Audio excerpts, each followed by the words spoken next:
welcome back. As promised, we're going to do a series of videos on replacing or R&R'ing the different parts on the firewall here. So I'm going to start with the brake booster.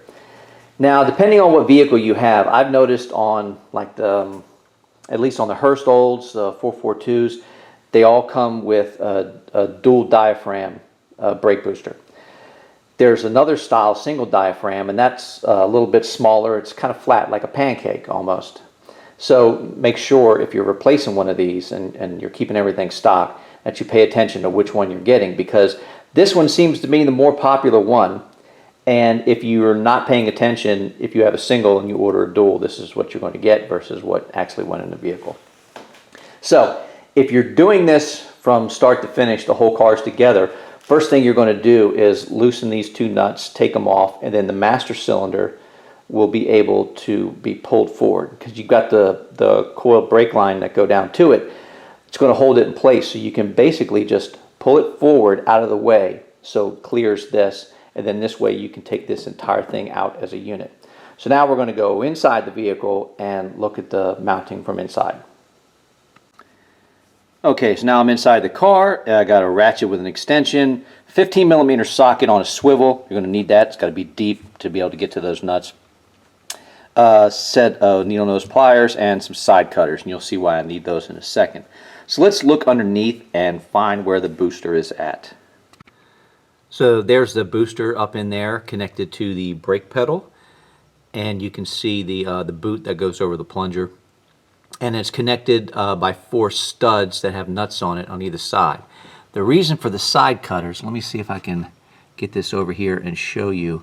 There is an electrical a bundle of wires that has a bracket, and it's pushed over top of the stud on the one side, and it's got one of those stupid push-on washers that grip the studs.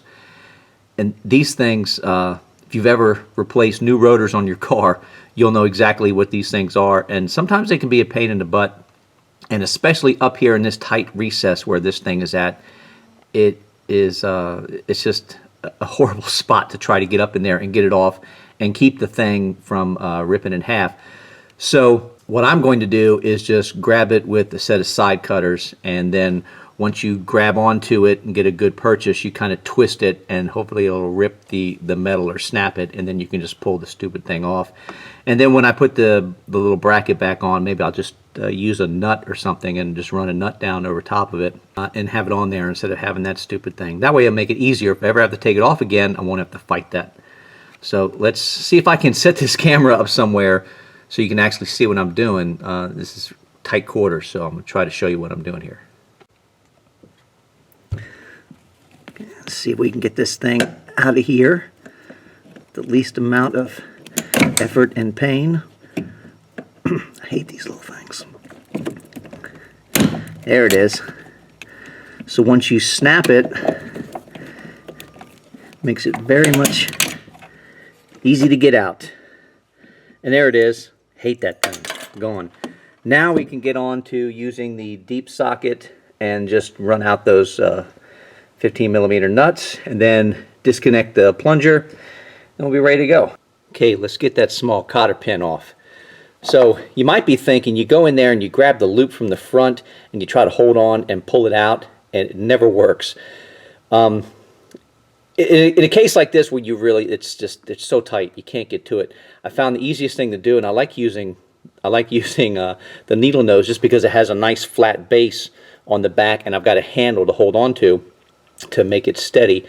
I go on the back side of the little cotter key and just push, because it's just spring loaded. It's just held on there by the wire tension.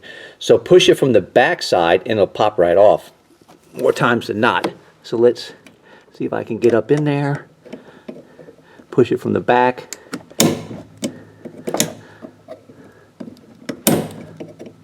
Oh, it's almost off. There it goes. Easy done. So with the cotter pin out, now it's just a simple matter of taking out these 4 15mm nuts.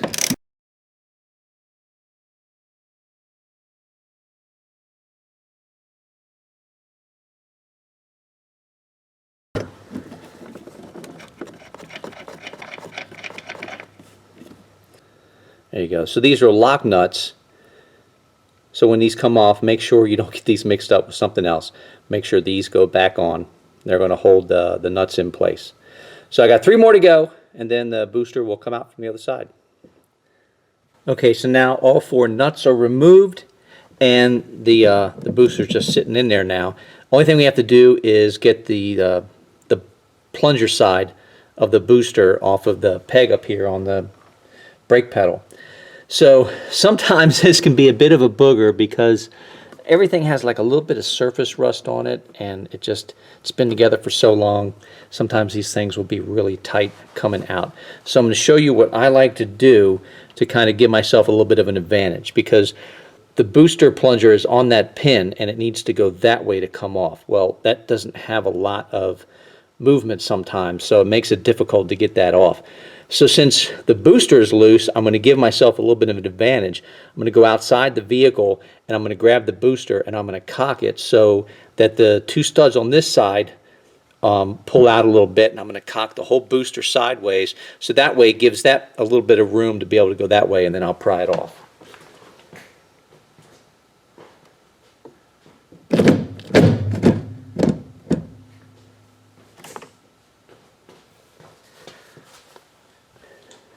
Alright, so now that is cocked a little bit sideways, I think it's going to give me a little bit more room. I'll come right up in here and kind of move the brake pedal back and forth. How am I going to do this so you can see? Yeah. Just move the pedal back and forth at the same time. There it is. Alright, so now it's just a matter of going outside the vehicle since it is free, and we'll just pull it right out of the car. Okay, so now everything should be disconnected. You should be able to come in here, and even if you've got the fender and the master cylinder moved, there should be enough room to kind of move this thing out. So now we got it. Just going to unthread it. And there it is. That was the pin. Should have taken that out to begin with. So here is the old gasket. I've actually got a new one that I'm going to use, so that can go. So there's the entire booster assembly, dual diaphragm, and what you heard drop was the pin that's in the center. What you have to make sure when you get a new booster, if it comes with a pin in there, you have to check that pin versus the one that came out of the car to make sure they're the same length, because there'll be a plunger on the back of the master cylinder, and if for some reason you put too short of a pin in there or you put too long of a pin in there, either one's not good. If it's too long, it may push just a little bit on the booster because there's no room, and then the brakes will drag. And then if the pin isn't long enough, then you're just going to have weird pedal travel. So you have to make sure that that is correct. So there's the whole thing. And basically when you get it out, new one just goes in the same way. Put it back in and just reverse the process. Put the bolts in, put it back on the brake pedal. Put it on the brake pedal first, probably be easiest, because that way this will give you a little bit more room when everything is loose. And then just tighten it all back up and you're done. So there it is. Boosters out. Bonus material. You know, I figured since I was right here and I already got the brake booster off, I'm going to go ahead and take the wiper motor off. Not too difficult to do. You've got 2 10mm nuts on the back side here, and there's this metal cap that sits down over top of the ball stud for this wiper arm. So if you loosen those up enough for the ball stud to slide out, then all you have to do is take the 3 10mm bolts off this motor. Whole thing comes off. That way the arm stays on there, never gets clocked out of position. I think it's keyed, but that way you don't have to mess with that. You don't have to take it off. So that's what I'm going to do. I'm just going to go ahead and remove this. And it's all 10mm socket, so it's going to be pretty easy to do. Honestly, if you've got a 7mm, 10mm, 13, 15, you can take just about every bolt off of this car. 87, I mean, we were kind of getting into that weird age where, oh, we're switching over to the metric system, so they started putting all the metric bolts on the cars, but it wasn't 100%. So you still had standard bolts right beside metric on some weird stuff. So, but for the most part, on these cars, under the hood, if you've got those 4 sockets and wrenches, you can take just about everything loose. So anyway, let me step back and put this on the tripod, and I'm just going to take this bad boy off. First we'll loosen up the nuts on this wiper arm.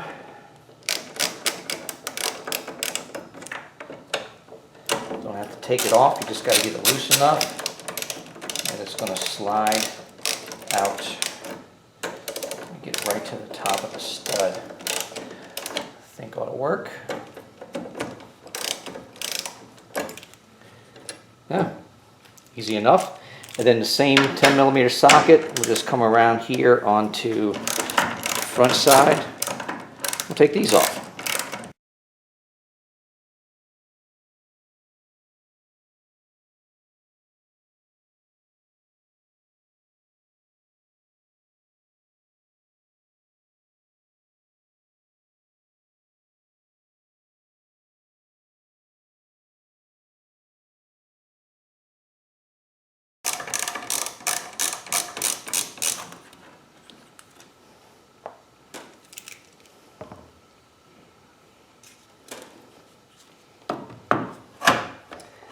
Ah, there it is. All done. I got the rubber line still connected. I'm just going to set it up here for now. But that's it. Oh yeah, I almost forgot.